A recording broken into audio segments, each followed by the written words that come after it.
Hello students, आज हम aldehyde ketones BSc part 2 के पेपर 2 में कैनिज़ेरो रिएक्शन का अध्ययन करेंगे।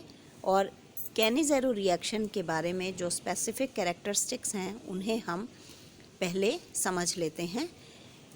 ये किसी भी एरोमेटिक या एलिफेटिक एल्डिहाइड जो हैं वो उनकी रिएक्शंस है जो किसी बेस की प्रेजेंस में होती है।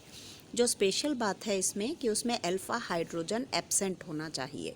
तो ऐसे मॉलिक्यूल्स जैसे कि formaldehyde, benzaldehyde, tri methyl benzaldehyde या क्लोरल, ऐसे जो मॉलिक्यूल्स हैं जिसमें हम देखते हैं कि अल्फा हाइड्रोजन एब्सेंट है, ऐसे मॉलिक्यूल्स कैनिज़ेरो रिएक्शन देते हैं।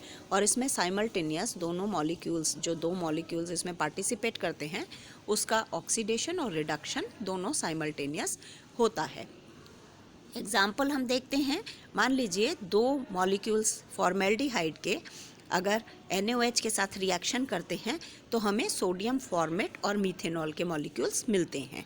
तो एक एस्टर का मॉलिक्यूल और एक अल्कोहल का मॉलिक्यूल यहाँ पर बनता है। और यह किस प्रकार बनता है ये हमें यहाँ पर क्रियाविधि द्वारा हम समझ सकते हैं। इसमें जो बेस का मेन रोल है वह है हाइड्राइड आयन प्रोड्यूस करना। तो जो बेस है वह फॉर्मेल्डिहाइड के एक मॉलिक्यूल पर अटैक करता है, कार्बोनाइल मोइटी पर, और वहाँ पर ऑक्सीजन OH जो है वह ऐड हो जाता है और यहाँ से एक हाइड्राइड आयन प्रोड्यूस होता है। बॉन्ड्स के माइग्रेशन के बाद हम यहाँ पर देख सकते हैं कि हाइड्राइड आयन यहाँ पर प्रोड्यूस होता है। ये हाइड्राइड आयन जो है, और यहाँ पर फॉर्मिक एसिड बन रहा है। तो फॉर्मिक एसिड के निर्माण के साथ जो हाइड्राइड आयन बना है, यह हाइड्राइड आयन दूसरे मॉलिक्यूल फॉर्मेल्डिहाइड के कार्बोनाइल मोइटी के ऊपर अटैक करता है और एक आयन बनाता है जो कि नेगेटिवली चार्ज्ड होता है। ये जो नेगेटिवली चार्ज्ड आयन है, यह फॉर्मिक एसिड जो बना है यहाँ पर, उसके प्रोटॉन को अपने पास एब्जॉर्ब करता है और फॉर्मेट आयन और मीथेनॉल का प्रोडक्शन यहाँ पर होता है। तो हम देख सकते हैं कि यहाँ पर क्रियाविधि में जो बेस का रोल है वह हाइड्राइड आयन को प्रोड्यूस करने का है। इसी प्रकार से जो दूसरा मॉलिक्यूल है, इसमें साइमल्टेनियस एक मॉलिक्यूल ऑक्सीकृत हो रहा है एसिड में और एक मॉलिक्यूल रिड्यूस हो रहा है एल्डिहाइड का अल्कोहल में। तो ये एक इम्पॉर्टेंट रिएक्शन है कैनिज़ेरो रिएक्शन, जिसमें अल्फा हाइड्रोजन एब्सेंट होना आवश्यक एक शर्त है इसके लिए। इसी प्रकार हम देख सकते हैं 1,2 डाई एल्डिहाइड या अल्फा कीटो एल्डिहाइड टाइप के जो यौगिक हैं, जैसे एग्जाम्पल हम यहाँ देखते हैं फेनिल ग्लाइऑक्सेल। बेस की प्रेजेंस में यह रिएक्शन करता है और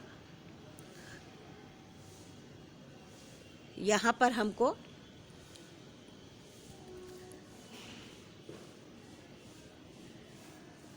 माइग्रेशन के द्वारा यहाँ पर भी हमें रिएक्शन मिलती है, जिसमें मेंडेलिक अम्ल का लवण बनता है, सॉल्ट बनता है। तो यहाँ दूसरा एग्जाम्पल हम देखते हैं ट्राईमेथिल एसिटल्डिहाइड और फॉर्मेल्डिहाइड का। इसको हम क्रॉस कैनिज़ेरो रिएक्शन भी कहते हैं, क्योंकि इसमें दोनों जो एल्डिहाइड के मॉलिक्यूल्स हैं वो अलग अलग होते हैं। तो ट्राईमेथिल एसिटल्डिहाइड और फॉर्मेल्डिहाइड जब दो अलग अलग तरह के एल्डिहाइड्स रिएक्शन करते हैं बेस की प्रेजेंस में, तो हमारे पास नियोपेंटिल अल्कोहल बन रहा है यहाँ पर, और एक आयन फॉर्मेट आयन यहाँ पर प्रोड्यूस हो रहा है। दोनों जो एल्डिहाइड्स हैं वह डिफरेंट हैं, इसलिए इसे हम क्रॉस कैनिज़ेरो रिएक्शन कहते हैं। फिर हम देख सकते हैं अपचयन।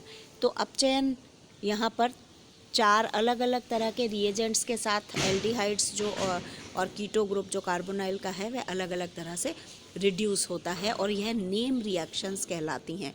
तो ये जो रिडक्शंस हैं ये डिपेंड करते हैं कि इनका रिएजेंट क्या है। मीरवान पॉन्डोर्फ वर्ले जो ये रिडक्शन है, उसके अंदर जो हमारा रिएजेंट है वह रिएजेंट आइसोप्रोपिल अल्कोहल की, जब हम कार्बोनाइल जो कंपाउंड है उसका एल्यूमिनियम आइसोप्रोपोक्साइड इसका मेन इम्पॉर्टेंट रिएजेंट क्या है? एल्यूमिनियम आइसोप्रोपोक्साइड। इसके साथ जब हम गर्म करते हैं तो हमें अल्कोहल में यह जो ग्रुप है कार्बोनाइल, ये अल्कोहल के अंदर रिड्यूस हो जाता है और एसीटोन बनाता है, जिसे हम अलग कर सकते हैं। तो इसे हम मीरवान पोंडोर्फ वर्ले रिडक्शन कहते हैं। इम्पॉर्टेंट है कि इसमें एल्यूमिनियम आइसोप्रोपोक्साइड के साथ गर्म किया जाए।